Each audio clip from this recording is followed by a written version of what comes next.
Hello my dear students, मैं हूं मीनू श्रीवास्तव और आज हम डिस्कस करेंगे इम्यूनोब्लॉटिंग के अंदर सदर्न ब्लॉटिंग टेक्निक्स के बारे में। ठीक है, अभी तक हम एलिजा टेक्निक पढ़ चुके हैं। ठीक है, अभी हमने बात की थी एलिजा टेक्निक्स के अंदर। एलिजा में जो है हम सैंपल को एनालाइज करते हैं।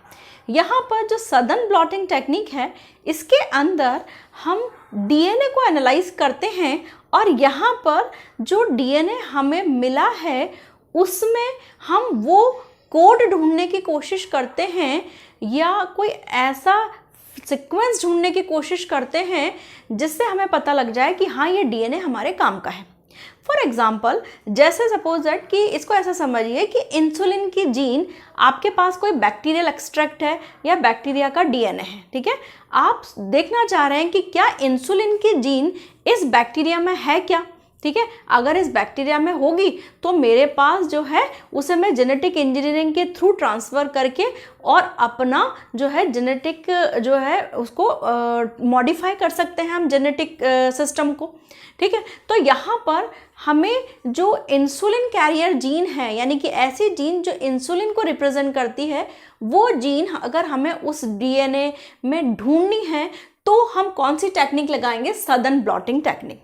ठीक है, तो इसका मतलब ये तो समझ में आ गया आपको कि सदर्न ब्लॉटिंग टेक्निक में हम क्या ढूंढ रहे हैं। सदर्न ब्लॉटिंग टेक्निक में हम डीएनए को एनालाइज कर रहे हैं, जो भी रिक्वायर्ड डीएनए हमें मिला है।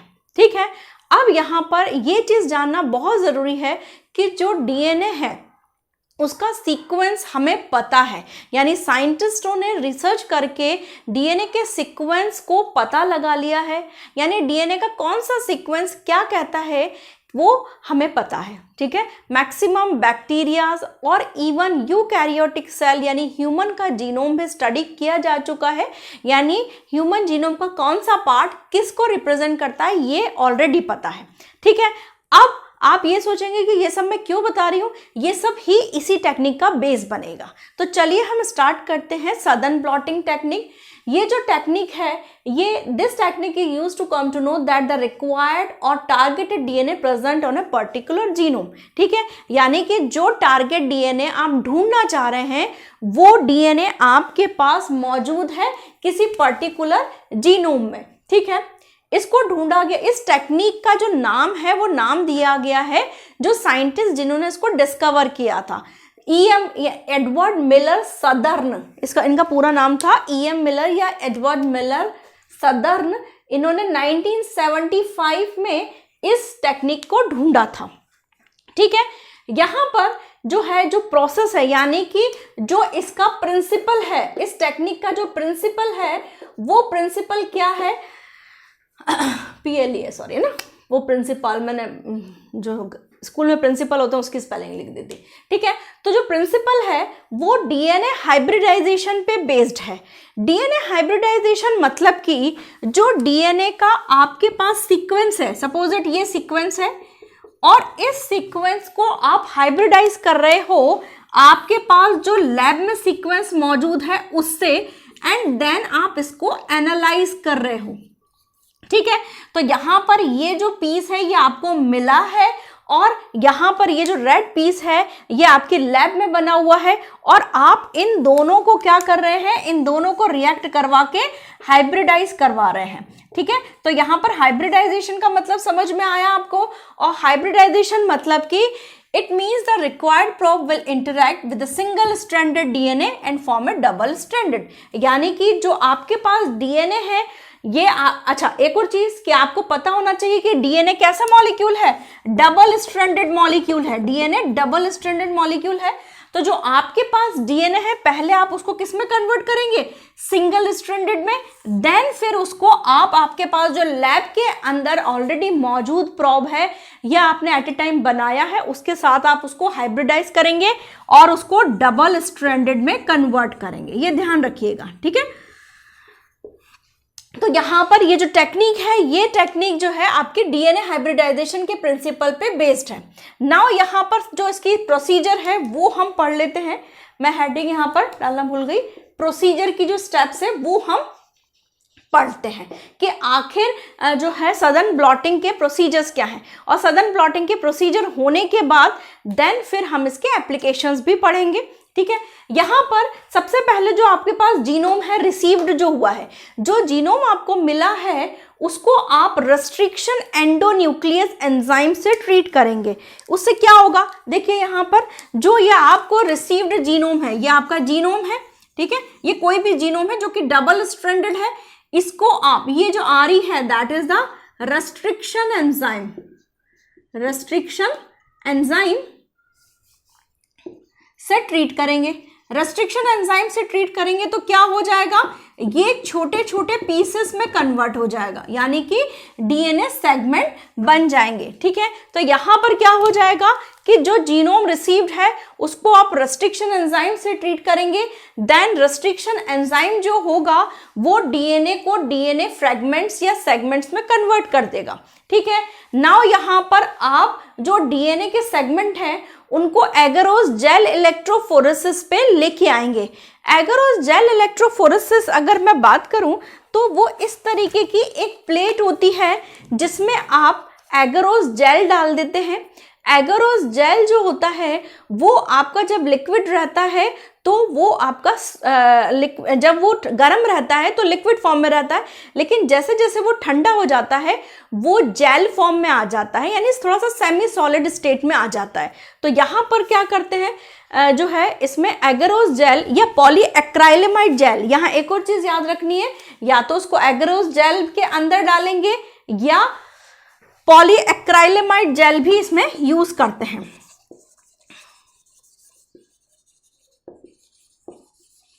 ठीक है, अब यहां पर एगरोस जेल जो होगा उसको, ये जो प्लेट है इसमें आप एक पर्टिकुलर, ये जैसे कॉम्ब है, मैं कॉम्ब लेके आई हूं, ठीक है, तो ये कॉम्ब में आपने यहां पर इस प्लेट के अंदर कॉम्ब डाल दिया, ये प्लेट में ऐसा उभार भी रहता है, ठीक है, ये कॉम्ब आपने डाल दिया, देन फिर आप इसमें एगरोस जेल डालते हैं।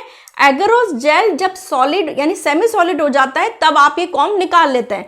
इससे फायदा क्या होगा, इससे फायदा ये होगा कि वहां पर जहां कॉम्ब घुसा हुआ था, एंटर था, एम्बेडेड था, वो फाइनली उस जगह वो होल रह जाएंगे, छेद रह जाएंगे, और वहां पर आप अपना सैंपल अपलोड करेंगे। और यहां पर क्या होता है, दोनों साइड से, यहां पर दोनों साइड से उसे हम इलेक्ट्रिक फील्ड से जोड़ेंगे, यानी कि प्रॉपर एक इलेक्ट्रिक फोर्स अप्लाई करेंगे।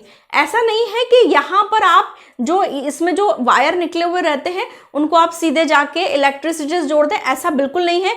उसके लिए आपको प्रॉपर वोल्टेज अप्लाई करना पड़ता है, उसके साथ आपका वोल्टमीटर वो पूरा एक पूरा सेटअप आता है, ठीक है। तो यहाँ पर घर का इलेक्ट्रिसिटी नहीं चलेगा, उसके लिए एक प्रॉपर आपको वोल्टेज अप्लायर लाना पड़ेगा, वो मिलता है उसके सेटअप के साथ, ठीक है। तो उससे क्या होगा कि जब आपने यहां पर अपना सैंपल अपलोड कर दिया, मैं आपको क्या बता रही हूं, एगरोस जेल इलेक्ट्रोफोरेसिस, यहां पर आपने एगरोस जेल इलेक्ट्रोफोरेसिस में अपने डीएनए के फ्रेगमेंट जो हैं, वो जो सेगमेंट है या फ्रेगमेंट है वो अपलोड कर दिए। तो अब यहां पर डीएनए जो है, DNA it's a negative charge molecule, ठीक है।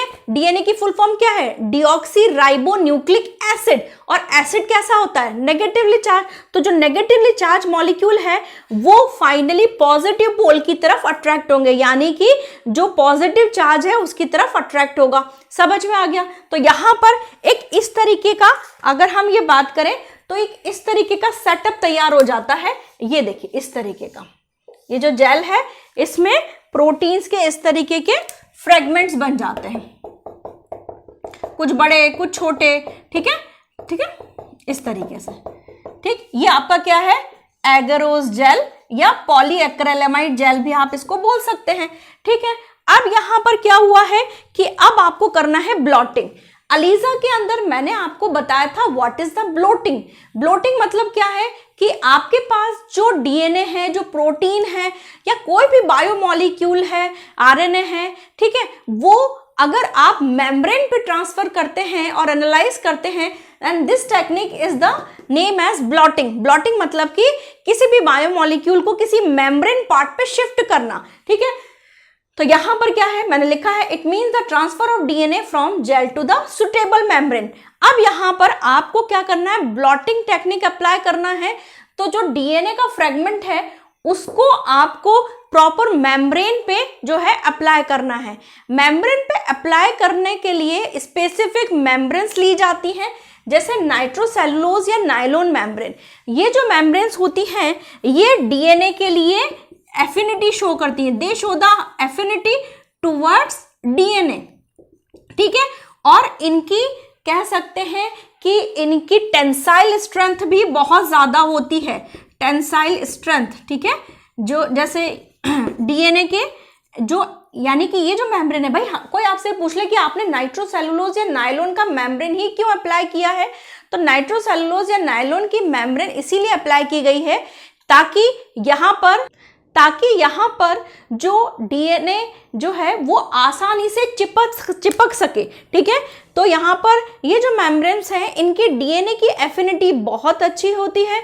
दूसरी बात कि यहाँ पर ये जो नायलॉन मेम्ब्रेन है या नाइट्रोसेलुलोज मेम्ब्रेन है इनकी टेंसाइल स्ट्रेंथ भी अच्छी होती है, यानी कि वो फटती नहीं है जल्दी, ठीक है। अब हमने ये जो ब्लॉटिंग टेक्निक है इसको हम यहाँ पर ये मैंने शो किया है कि कैसे इसको हम ब्लॉट करेंगे, यानी कैसे शिफ्टिंग करेंगे। तो सबसे पहले हम एक बीकर लेंगे, उस बीकर के अंदर हमें टेम्परेचर मेंटेन करना पड़ेगा 80 डिग्री सेल्सियस, ठीक है। यानी कि इस ट्रांसफर के ड्यूरेशन में हमें टेम्परेचर रखना पड़ता है 80 डिग्री सेल्सियस। इसमें required temperature is the 80 degree Celsius. यहाँ पर हम जो सबसे नीचे एल्कलाइन बफर सोल्यूशन लेंगे, ये एल्कलाइन बफर सोल्यूशन डीएनए को डीनेचर करेगा। डीएनए को डीनेचर करेगा मतलब कि डीएनए को सिंगल स्ट्रैंडेड में चेंज करेगा, ठीक है। यानी कि डीएनए का जो डबल स्ट्रैंडेड है उसको सिंगल स्ट्रैंड में चेंज कर देगा। नाउ अब इसके ऊपर हम पतला सा स्पॉन्ज रखेंगे, समझ में आ रहा है। अब इसके ऊपर हम क्या रखेंगे, स्पॉन्ज रखेंगे। देन हम बहुत डेलिकेटली, बहुत सावधानी से यहाँ पर ये जो हमारा जेल है इसको शिफ्ट कर देंगे। ऐसा नहीं कि जेल को हमको ऐसे उठाना है, ये जो मेम्ब्रेन, ये जो प्लेट होती है आपकी एगरोस जेल इलेक्ट्रोफोरेसिस, ये पूरी खुल जाती है, ठीक है। तो बस आपको इस स्पॉन्ज के ऊपर रखना है और वो उसको ऐसे या तो वो पलट देते हैं, ठीक है, जैसे पलट दिया और फिर ये उठा लिया, ठीक है। कभी आपने घर में कुछ जैसे प्लेट वगैरह उल्टी होगी ना तो प्लेट की चीजें वो नीचे आती हो, तो उसमें क्या है आपको ऐसे करके ऐसे शिफ्ट कर देना है और फिर यहाँ पर धीरे से ये जो स्क्रू से कसी हुई जो आपकी प्लेट है ये आपको हटा देना है। तो जिससे क्या होगा कि पूरा स्पंज जो है वो यहाँ पूरा जेल जो है स्पॉन्ज पे ट्रांसफर हो जाएगा। इसको ऐसा समझिए कि जैसे आपको जो है एक रोटी के ऊपर दूसरी रोटी शिफ्ट करनी है। अब यहाँ पर इस प्लेट के ऊपर आपकी दूसरी रोटी रखी है, एक रोटी आपकी एक प्लेट में रखी हुई है। तो ये एक प्लेट वाली जो रोटी है ये अब आपने धीरे से क्या किया, इसको शिफ्ट कर दिया। आप ये सोचेंगे कि गिरेगा नहीं, ये बहुत थोड़ा सा फास्टली किया जाता है, इसको फटाफट से शिफ्ट कर दिया जाता है और फिर धीरे से आप उठा दोगे तो ये रोटी यहाँ शिफ्ट हो जाएगी। तो सेम उसी तरीके के फिनोमेना है, ठीक है। अब यहाँ पर जो नायलॉन मेम्ब्रेन है, जो नायलॉन या नाइट्रोसेलुलोज की मेम्ब्रेन है वो रखी जाती है, एक पेपर टॉवल रखा जाता है और बहुत स्लाइट वेट रखा जाता है ताकि जो है ये जो सेटअप है ये एकदम से हिले ना, ठीक है। यहाँ पर ये जो अल्कलाइन बफर सोल्यूशन है हमने कहा है कि सिंगल स्ट्रैंडेड में कन्वर्ट करता है डीएनए को। धीरे धीरे इस स्पॉन्ज से कैपिलरी एक्शन के थ्रू ये जेल में जाएगा और जेल में जो डीएनए फ्रेगमेंट्स हैं जो कि डबल स्ट्रैंडेड है उनको सिंगल स्ट्रैंडेड में कन्वर्ट करेगा। एंड दैट नायलॉन मेम्ब्रेन जो कि उस वेट से इसे चिपकी हुई है वो ऑटोमेटिकली धीरे धीरे वो क्या करेगी, अपने जो सिंगल सेगमेंट्स हैं उनको ले लेगी, ठीक है। तो नायलॉन मेम्ब्रेन के ऊपर जो सेगमेंट आएगा वो कैसा होगा, सिंगल स्ट्रैंडेड। ये ध्यान रखिएगा, ये कैसा होगा, सिंगल स्ट्रैंडेड, ठीक है। और पेपर टॉवल जो होगा वो एक्स्ट्रा एल्कलाइन बफर सॉल्यूशन जो ऊपर पहुंच रहा है उसको एब्जॉर्ब कर लेगा इजीली। आई थिंक आपको सबका फंक्शन क्लियर होगा, ठीक है। अब यहाँ पर जो हमारे पास सिंगल स्ट्रैंडेड डीएनए आया है, अब उस सिंगल स्ट्रैंडेड डीएनए को ये एगरोस जेल वाला जो है इसको मैं यहाँ रखूँ, ठीक है, सॉरी। अब यहाँ पर क्या है कि जो सिंगल स्ट्रैंडेड डीएनए जो आया है उसे मैं अब नायलॉन मेम्ब्रेन से एनालाइज करूंगी। नायलॉन मेम्ब्रेन में मैं क्या ऐड करूंगी, यहां से फिर नायलॉन मेम्ब्रेन जब पूरा प्रोसेस हो जाएगा देन मैं नायलॉन मेम्ब्रेन हटा लूंगी। नाउ यहां पर क्या होता है, जैसे ये नायलॉन मेम्ब्रेन है ना, अब यहां पर सिंगल स्ट्रैंडेड डीएनए मेरे पास आ गया है, ब्लू कलर से बनाती हूं मैं, है ना। सिंगल स्ट्रैंडेड डीएनए मॉलिक्यूल आ गया है यहाँ पे, है ना। अब यहां पर क्या है कि ये जो प्रॉप्स, अब मैं क्या करूंगी, यहां पर पर्टिकुलर प्रॉप्स डालूंगी। प्रॉप्स क्या होते हैं? प्रॉप्स डीएनए के ही सेगमेंट्स होते हैं, ठीक है, डीएनए के ही प्रिपेयर्ड सेगमेंट्स होते हैं जो कि सिंगल स्ट्रैंडेड होते हैं।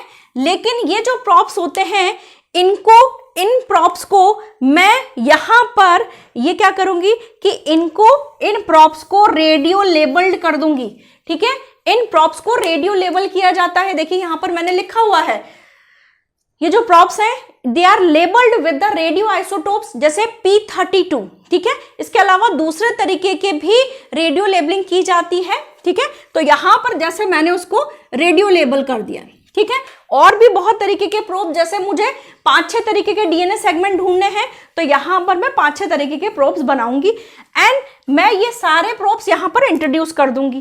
कुछ प्रोब्स अटैच होंगे, जो प्रोब्स जो है जिसको कॉम्प्लीमेंट्री सेक्शन मिल जाएगा वो अटैच हो जाएगा, ठीक है। भाई हो क्या रहा है, हम अजम्पशन ही तो लगा रहे हैं कि ये वाला फ्रेगमेंट होना चाहिए, ये वाला फ्रेगमेंट होना चाहिए, तो उस हिसाब से हमने जो है उतने प्रॉप तैयार किए हैं। अब यहां पर सपोज दैट हमने 10 प्रॉप डाले हैं और 10 में से 3 अटैच हो गए हैं और प्रॉप डालते समय हमने समझ जा गए हैं कि हमारे पास कौन से तरीके का प्रॉप अटैच हुआ है, वो ऑटोमेटिकली हमें समझ में आ जाता है, ठीक है, कि हमने कौन से प्रॉप डाले थे, कितने प्रॉप अटैच हुए हैं। लेकिन अभी भी हमें अटैचमेंट दिख नहीं रहा है, वहां पर कुछ भी रिएक्शन हमको विजिबल नहीं होती है। अब फायदा ये होता है कि यहां पर जो रेडियो आइसोटोप्स हैं उनको हम डिटेक्शन पे लेके जाएंगे। डिटेक्शन के लिए हम ऑटो रेडियोग्राफी प्रोसेस पे जाएंगे। ऑटो रेडियोग्राफी मतलब कि ये जो रेडियो लेबल चीजें हैं, यानी कि जो रेडियो लेबल सेगमेंट्स हैं, वो हमें एकदम से फ्लोरोसेंस दिखाई देंगे, चमकते हुए दिखाई देंगे। तो हम ये समझ जाएंगे कि इतना जो सेगमेंट है, यानी इतना जो पार्ट है, वो हमारे पास रिक्वायर्ड जीन है और बाकी का हमारे काम का नहीं है। तो इससे हमें ये पता लग जाएगा कि जो डीएनए सेगमेंट है, जो हमारे पास डीएनए है, उसमें फला फला रिक्वायर्ड जीन है और फला फला रिक्वायर्ड जीन नहीं है, ठीक है। तो यहां पर ये हमारा सदन हाइब्रिडाइजेशन का प्रोसीजर कंप्लीट होता है। इसके एप्लीकेशंस क्या क्या है? इसके एप्लीकेशंस ये है कि यहाँ पर कोई बैक्टीरियल डीएनए को आपको एनालाइज करना है in the reference of medicinal purpose, वो आप कर सकते हैं। कोई क्राइम हुआ है किसी जगह और आपको कोई सैंपल मिला है, जैसे बाल का, सीमन का, कोई जो है सेक्सुअल असॉल्ट हुआ है, तो वहाँ पर आप जो है सैंपल कलेक्ट करेंगे, उस सैंपल में से आप डीएनए आइसोलेट करेंगे और अगर जो है जो क्राइम जगह हुई है उसमें जो है उसकी फैमिली वाले बताते हैं कि हमें इन लोगों पे शक है, तो आप उन लोगों के, यानी जो फॉरेंसिक एक्सपर्ट्स हैं, वो उन लोगों के डीएनए यहाँ पर जो है लेते हैं ताकि वो मैच कर सके कि ये वाला डीएनए अगर इस प्रॉब मतलब कि उस हिसाब से प्रॉब तैयार करने के लिए वो डीएनए लेते हैं और फाइनली फिर अगर मैच होता है तो इसका मतलब जो सस्पेक्ट है वो कहीं नहीं आसपास का ही है, ठीक है। तो यहाँ पर हमारा सदन ब्लॉटिंग टेक्निक कंप्लीट होता है। आई होप आपको ये समझ में आया होगा, कंसेप्ट कुछ तो क्लियर हुए ही होंगे, इतना मुझे ज़रूर विश्वास है, ठीक है। आई होप आपने लेक्चर एंजॉय किया होगा। कोई भी डाउट है you can ask me comment section, और प्लीज़ अगर पसंद आता है तो अप्रिसिएशन ज़रूर करिएगा। वो हम लोगों को ही एक बूस्टअप चीज़, मतलब कि हम लोग को भी तो इंडक्शन चाहिए, ठीक है। तो प्लीज़ उसे लाइक शेयर सब्सक्राइब करना नहीं भूलिएगा एंड सेफ रहिए, सुरक्षित रहिए, अपना और अपने परिवार वालों का ख्याल रखिएगा। Thank you.